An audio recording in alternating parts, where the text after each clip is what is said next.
देखिए, कोई भी ज़मीन विवादित नहीं है, सब भूमिधरी ज़मीन है यहाँ पर। और जिसकी बात कर रहे हैं आप कमल पांडे की, उसने मुझसे कोई प्लाट नहीं लिया। हमने प्लाट 10 साल पहले किसी को सेल किया था। उसके बाद में रिसेल में कई बार 2-3 बार बिक के वो कमल पांडे तक पहुँचा है। और वो पूरी भूमिधरी प्लॉट है। उसकी उसने लेने से पहले उसने खसरा भी निकाला है, उसका 12 साल भी निकाला है। उसके नक्शे भी पास हैं, प्राधिकरण से नक्शा पास है, उसका सब कुछ पास है। अब जो अरविंद जिसकी आप बात कर रहे हैं, अपराधी किस्म का है, सजा याफ्ता है, इसको आजीवन जेल है। ये इस पे कोरोना काल में पैरोल पे छूट के आया हुआ है। इसने हमको धमकी भी दी है पैसे मांगने की। ये मेरे पास मोबाइल में भी मेरा रिकॉर्डिंग है, जिसमें आप पुलिस में भी जा रहे हैं कंप्लेन करने। अब तक हमने कंप्लेन नहीं करी इसकी। इसने 2 बार मुझसे पैसे मांगे कि मुझे पैसे दीजिए आप। हम किस बात के पैसे दें?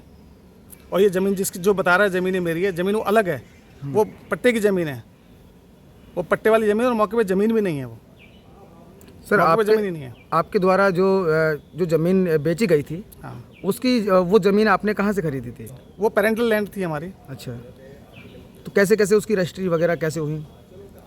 हमने उस पर कॉलोनी काटी और वो बिकते रहे, प्लॉट बिकते रहे। प्लॉट 10 साल पहले बिक गया था, उसके बाद रिसेल में उसके पास प्लॉट आया ये वाला।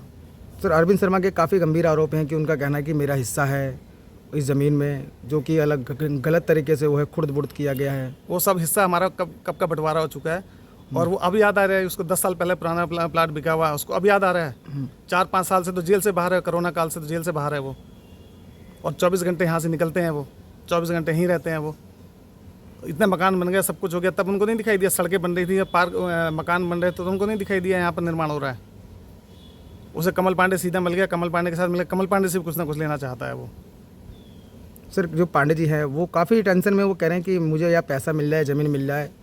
नहीं, अब तो मामला न्यायालय में। देखो, टेंशन में तो हो ही जाएगा। जिसका पैसा बैंक से जिसने लोन लिया है और मकान बना रहा है, और बिल्कुल सही ज़मीन है उसकी, उस पर कोई आगे धोखे से किसी ने स्टे ले लिया, कागज़ छिपा के ले लिया, कागज़ दूसरे लगा के स्टे ले लिया है, तो एक बार तो आदमी परेशान हो जाएगा। सर जो अरविंद शर्मा के जो आरोप आपके ऊपर लग रहे हैं वो क्या नहीं है? बिल्कुल झूठे आरोप हैं, बिल्कुल भूमिधरी ज़मीन है। उस ज़मीन की रजिस्ट्री है जो कमल पांडे को बेची गई है, उसकी रजिस्ट्री है, दाखिल खारिज है उसका। और तीसरी चौथी बार शायद प्लॉट बिका है वो।